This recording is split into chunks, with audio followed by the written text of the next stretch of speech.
Welcome into the Art Gibbs Sports Business Podcast. This is episode 16, and in this episode, we have a very special guest, Dana Drew Shaw. She's a sports consultant, lecturer at Belmont, trained attorney, former athlete, professional basketball player, and we get into a lot of great topics.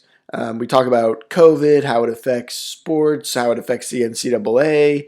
We talk about some of the difficulties with funding the different types of sports. You've got college football, you've got many of the other sports fit into potentially a different category. We get into a lot of that. We get into some Title IX things, and it's a really great conversation. So I'll send you over there now. So Thank we're you. joined here by Dana Drew Shaw, a professor at Belmont University, a former athlete, basketball player, professional and collegiate, and is a sports consultant, has done some law work and does a lot of consulting with coaches, teams, and again, lectures at Belmont. So it's kind of a unique time. It's a very unique time with COVID and all of the things that's affected in sports, which is this entertainment business. Mm-hmm. And one of the things that constantly pops up, and there's some questions about what is the liability that potentially colleges have or teams have in dealing with COVID and bringing people back and sort of opening back up. Are there any specific sort of liability things they're potentially opening themselves up to, or is it so rare and new with the virus that there's not really a way to, get any money in a courtroom?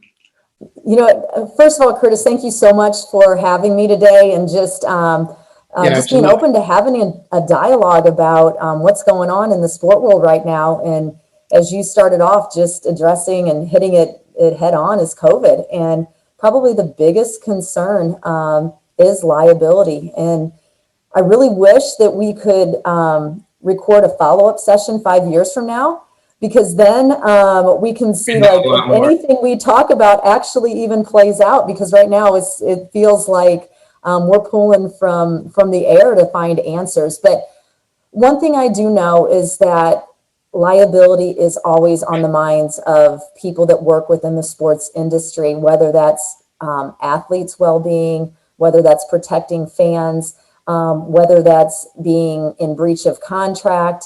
So there's always liability concerns. And the fact that now we have a situation that is global has really just raised the level of concern for liability. But it's also allowed for a lot of sport organizations to be able to take a step back and to reevaluate not just, hey, how can we be liable if somebody gets COVID and our athletes get sick, but really evaluate a lot of things from a 30,000-foot view, and are the organizations really being as efficient and productive as they need to be. So specifically as to liability, yes, there's concerns, and I'm sure that we are going to see several lawsuits at some point, because that's just how the law works, and so we will see those lawsuits. So it'll be interesting to see what the facts are. And I think the biggest thing from a liability perspective is making sure that you're following what policies and procedures are to the best of your ability, because that's really your insulation against some of those lawsuits.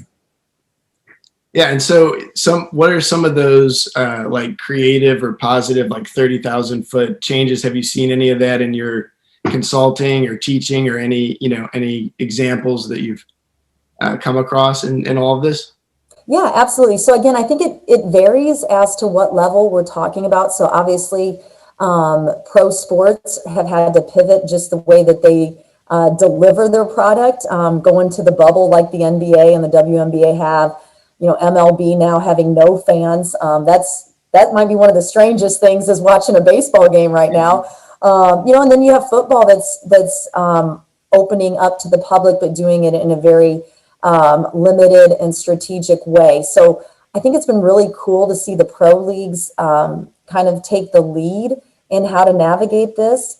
And I'm really interested to see how that's going to trickle down to the other levels. I think colleges are a little bit a little bit hesitant just because there traditionally has been a lot more liability for colleges in dealing with their student athletes. So, we saw it with the Big Ten canceling football, postponing football, the MAC postponing, the Pac-12, but now they've had the opportunity to revisit some of those decisions and be able to put in protocols and procedures that make it possible to play football. So that's been interesting to watch. I'll tell you the most interesting thing, and maybe this is more from a personal standpoint, but youth sports, like if we talk about a category that maybe has not been affected, it's kids out there still playing. And I have 3 high school boys, and they're competing on club teams and playing in tournaments.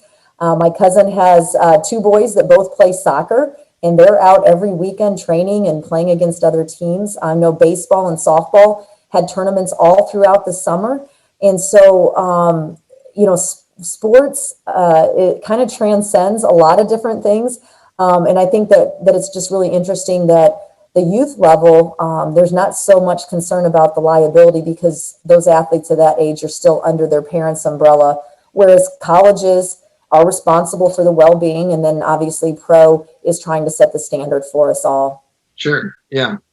And have you seen, it seems like the pro ranks probably across the board have the best resources and I guess collectively bargained power to be able to have these like protocols instituted throughout the leagues. But in college, there's a lot of different divisions and levels and funding with different, athletic departments.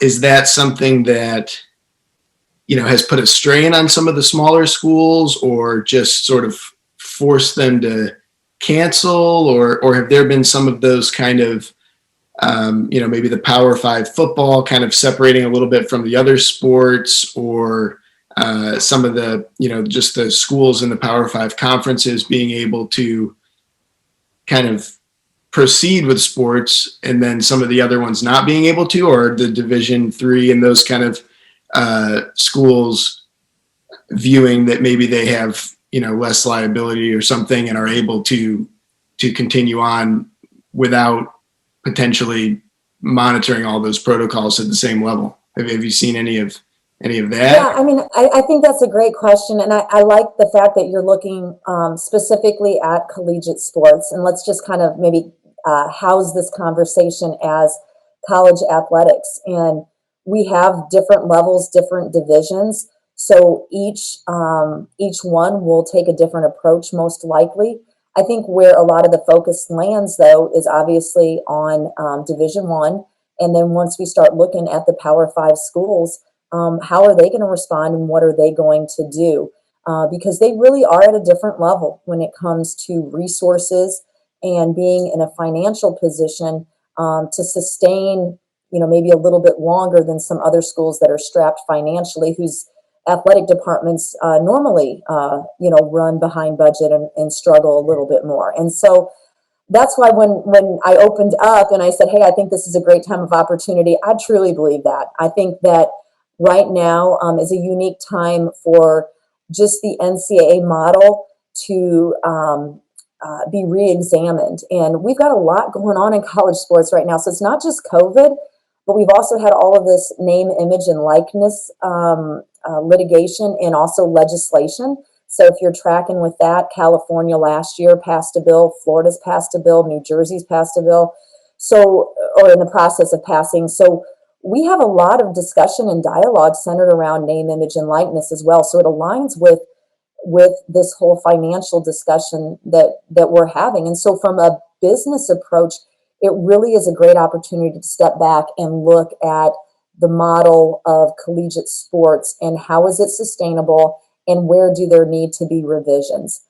One thing I have noticed is, if you're tracking just press releases and things going on, has been athletic departments having to reduce their budgets and try to make up for the gap of not having football. So traditionally, football is your revenue generating sport. And even if you look at statistics at just football, the percentages are very low of football teams that actually operate at a profit. So most college football is not making money anyway. So again, if that's where the main revenue generation is coming from, everybody's in trouble right now. So I think that what a lot of athletic departments have had to do is they've cut salaries of coaches and staff. They've not filled positions that were open, as well as letting some members of staff go. And again, if you're following, headlines and looking at it, you'll see it, not just coaches, but staff. They've also furloughed employees. And I know several that have been furloughed, even if it's for a 2-week period, just to try to help, make up some of that loss. And then I've seen schools that have actually cut any bonuses for the year for any of their coaches. And so I think athletic departments right now are in a scramble mode of how do we get through financially? How do we make it to the end of this fiscal year and then recalibrate everything? Personally, I think the NCAA is going to have to step in at some point and readjust some of the expectations in the way that we do things in college athletics so that we can move away from the haves and the have-nots with the collegiate model. I think that you're seeing a bigger and bigger gap between schools that have a lot of money and the level at which they can compete, and then other schools that don't have the resources. And so I do think that's something that needs to be re-examined. And I think now, during this time, is the perfect opportunity to look at revising some of the ways that we do things that don't make very much sense from a financial standpoint. What are some of those things, or just? Yeah, I mean, if you want a checklist, I mean, I would look at specifically some different things. I mean, obviously, some of the big expenses in college athletics are facilities, right? So, and I'm not advocating that we shouldn't build new arenas and we shouldn't, give these types of things for student athletes. But I think when you see some of the excess that goes into it because it's trying to keep up with the other school. It's a recruiting tool. If you're exactly in Michigan and they've got, hot tubs in the locker room, then Ohio State. Yeah, so we need hot tubs now. Yeah, exactly. So it's just, it just keeps escalating. So again, and I don't know how you cap that, because again, if you've got a donor who says, hey, I'm going to buy, 12 hot tubs so everybody on your basketball team gets their own hot tub. I mean, you don't say no to those things, but again, that's where athletic departments have to be mindful of, it's like once you head down that slippery slope, it's really hard to circulate back. So again, I think that's one talking point in seeing how to navigate that. I think recruiting is another one. Right now, I think that for certain sports, it puts such a burden on programs from a recruiting standpoint. I think one thing that I've seen and I've learned, again, I've got 3 recruitable athletes living in the house. And so one thing that's been really cool is a lot of these coaches now are setting up Zoom calls, whereas before they would have flown to come see athletes. Yeah, it would have taken time and it would have taken a lot of money. Now they can Zoom in and if the kid's interested, you can tell. If not, you've not wasted, a whole recruiting trip. So I do think that those are some of the ways to be more efficient. And then, we had mentioned too, just the whole concern of just student athlete well-being. And I do think that is one area that should not be sacrificed as far as getting them resources and support that they need. Especially, I know that a lot of student athletes are struggling with not being able to play their sport. That takes a mental toll. And a lot of student athletes are very disciplined. They do well academically when they're in season and they have discipline and structure. And now you pushed all their seasons to the spring and, the uncertainty. And then, even my heart goes out to all these seniors that, are they staying around again? I mean, so there's just a lot going on. But I do think there's an opportunity to re-examine where the money is used and how to be more efficient in that way. Sure. Yeah. And it seems like a lot of the, with the amateurism rules, these schools that do have the big wealthy donors and that kind of stuff, the only place they can sort of push that money is to these things that help in recruiting, like the facilities, like the, opulent recruiting trips, like, playing with the per diem numbers and that kind of stuff. And so that's kind of where it manifests itself. Yeah. Well, and let's be honest. I mean, if I'm a donor and I'm going to give money, I want to, be able to tell exactly where it's going and what it's going to do, and then be able to brag to everybody else, hey, I paid for all of that. So again, some of it might be the motivation. You want to see it provide an advantage, and help your, alma mater or whatever win. Yeah.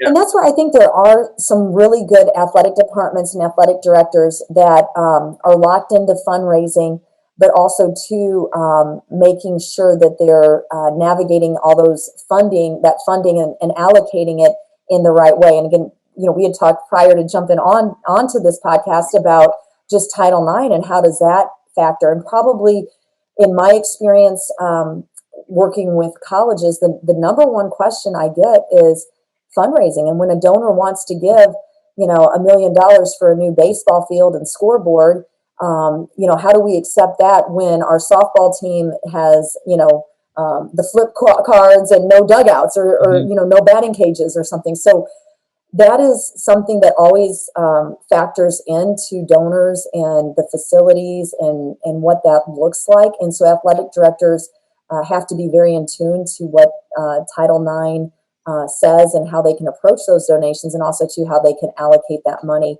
Again, now that resources are getting scarce because of the pandemic, I think it's going to be even more challenging for athletic directors to be able to navigate those waters. Oh, yeah. Yeah, that's really interesting. And the name, image, and likeness, do you think that's going to, exacerbate the sort of difference between the schools, or will it help in some way, or where do you see that kind of playing out? And same, folding in Title IX, do you see that making it easier or making a bigger gulf, or, where do you kind of see that feathering the next couple of years? Yeah, those are both really great questions. It's and that's why I said I think now is the opportunity to maybe recalibrate or rethink some of these issues, because bottom line is a lot of schools can't pay their athletes, right? In my opinion, and again, go completely on my thought process, is that I don't feel like the schools should be obligated to pay their student athletes, but I do feel like the NCAA should allow student athletes to become their own entrepreneurs. I mean, if I am a good athlete and I can start a YouTube channel and I can generate funds, I mean, I think that we've restricted athletes, in an attempt to keep amateurism and to keep the playing field level. That's unrealistic because, I mean, let's be honest. There's a lot of stuff going on outside the box. Again, I can point to the FBI in the federal cases that we've had where coaches have been caught. I don't think that is a rare one-off. I think that's probably the norm. And so I think that we can do things better. So when we're talking about paying student athletes, let's figure out, really, is that us paying them, or is that us just allowing them to use their name, image, and likeness, their own publicity, their own right to publicity themselves, rather than it just be restricted to the school because they're an NCAA athlete? So again, that's kind of my sidebar and my personal opinion. Sure. But it does, that's going to be a real challenge, is the name, image, and likeness, and factoring in Title IX when you're in a budget crisis. Yeah, because I feel like it seems like the big schools, will figure out a way and almost have their own, marketing agency on site and things like that for these, the high-end recruits. And they say, hey, when you come here, you're going to have this social media expert's going to work with you. This person's going to work with you. We got something lined up at the local dealership for you. And, whatever, Memphis doesn't have that for you. So come here, it could almost kind of like some of that recruiting stuff, it's still amateur, but, the schools that are going to throw the money at it sort of have the, still potentially a way to. Yeah, and my argument is they're already doing it. So why, they're already doing it. So it's just going to escalate and take a different Sure. form. The one thing that that I really don't want us to miss in this conversation, though, is that, when we start talking about name, image, and likeness, and we start talking about paying athletes and what that really looks like, I mean, there's a very small percentage of elite athletes that are able to generate sponsorship and endorsements. Okay, so we look at football, we look at men's basketball, potentially women's basketball, but really, it's hard to have these conversations without understanding that the majority of student athletes in the NCAA are like a track athlete, and you're there because there's so many advantages of being a student athlete. You get to compete in a sport.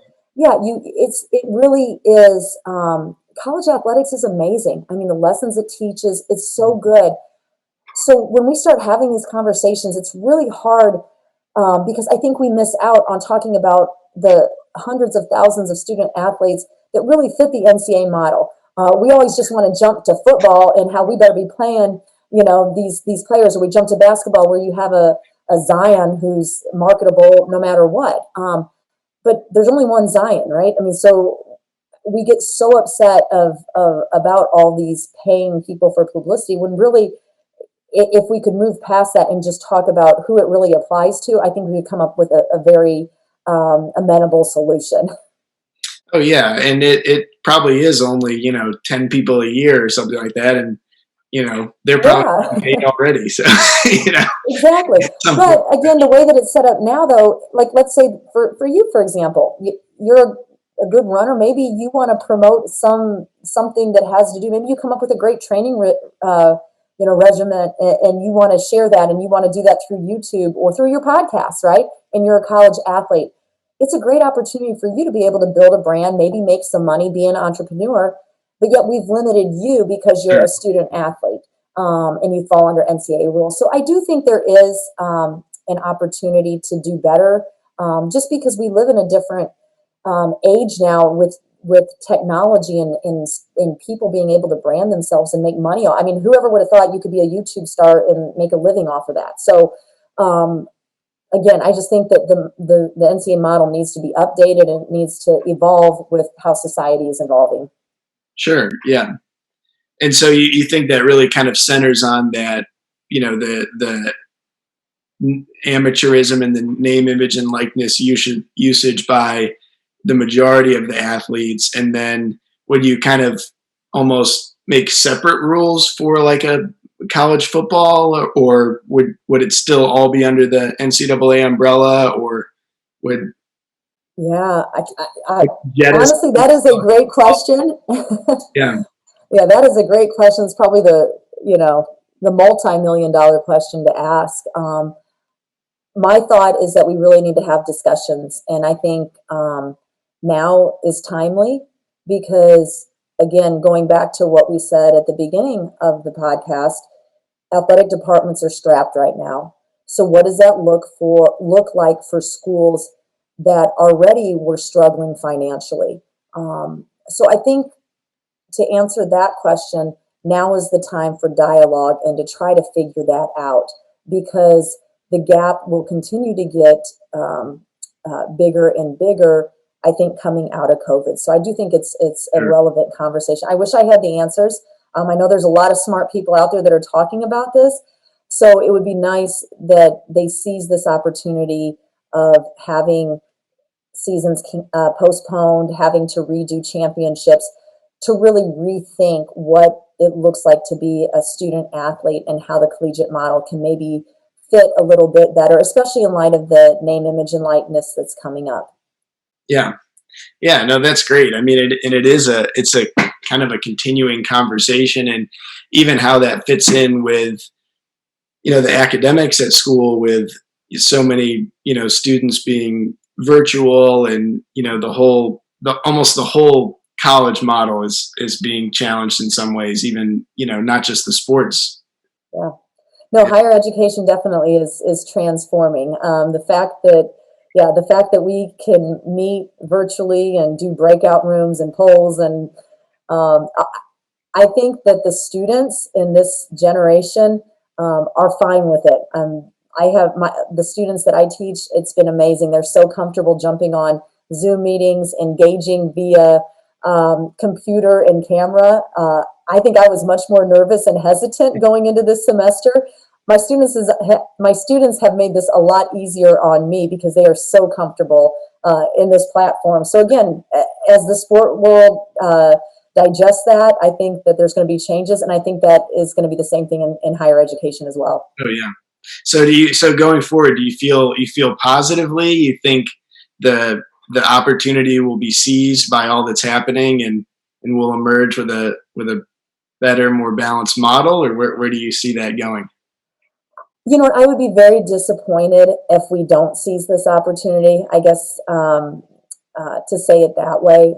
I think that just in conversations that I've had with administrators, at least at the collegiate level, I think there's a lot of concern as to what this looks like, and I just would be really disappointed if we miss this opportunity. You know, probably part of the way I was raised, but the way that I believe is that all things work together for good. And, you know, we look at what's happened in our society and our world the last, 4 to 6 months. And I can't help but say, all these challenges and hardships, everybody having to pivot what they're doing, having to recreate, redesign, reimagine the world because of a pandemic. There can be a lot of good out of that. So I choose to encourage the people that I work with, whether they're administrators or coaches, in my consulting, to really use this opportunity to think outside the box, to make things better, because you've had time to reflect, and you've had time not to be pressured because you're in virtual meetings. You have a little bit more time to process. So don't waste this opportunity. Don't miss this opportunity. So yeah, my hope is that we do seize it and there is some positive change. Because if we talk a year from now and it's the same thing, I'll be really disappointed, because I do think there's opportunity and hardship. Yeah, no, that's great. And this is part of it. I mean, this is part of the conversation, and hopefully some people will see it and maybe offer some tips and, bring it to their administrators and et cetera, and see if there can be some like really positive change. Yeah. Anything else? Anything you want to, I know you're involved in some organizations and things like that. Is there anything you want to kind of plug so that people can go see it or anything like that? Yeah, absolutely. So, first of all, higher education, go Belmont, go Bruins. And then also I recently moved to the Phoenix area, so associated with Grand Canyon University. So say Lopes Up as well. Put that plug in. Also, my brother is at Baylor. We're thinking they could be the #1 men's basketball team in the preseason. So I will say go Bears as well. I have been blessed to be a part of an organization called the West Project, and it started out really just as a conversation with a group of women administrators and coaches that really had a heart to walk alongside coaches through just different seasons of their career. And so West really stands for walking every season together. And so our organization has started as a nonprofit, and we have been able to really reach out and connect with coaches as well as administrators during this time. We were supposed to launch at the Women's Final Four last year, what obviously got canceled. It's just been really cool for us to even kind of rethink our platform, and we've been able to work in a different way because of the pandemic, which has been really cool to see too. So I'd say, yeah, check out the West Project and let us know what you think on that. And then, yeah, I think my heart really, I'm the daughter of a coach. I'm the wife of a coach. I'm the sister of a coach. I'm the mom of athletes, and I am a coach too. I've coached my boys, and I love it. So I really have a heart for coaches. So I would say to anybody that's got questions, definitely reach out to me. I talk to people all the time and help them navigate anything that has a touch to do with coaching. So.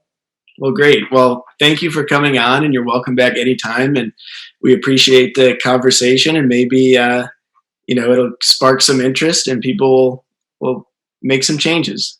Awesome. Hey, thank you so much for having me, Curtis. Appreciate it. Thank you.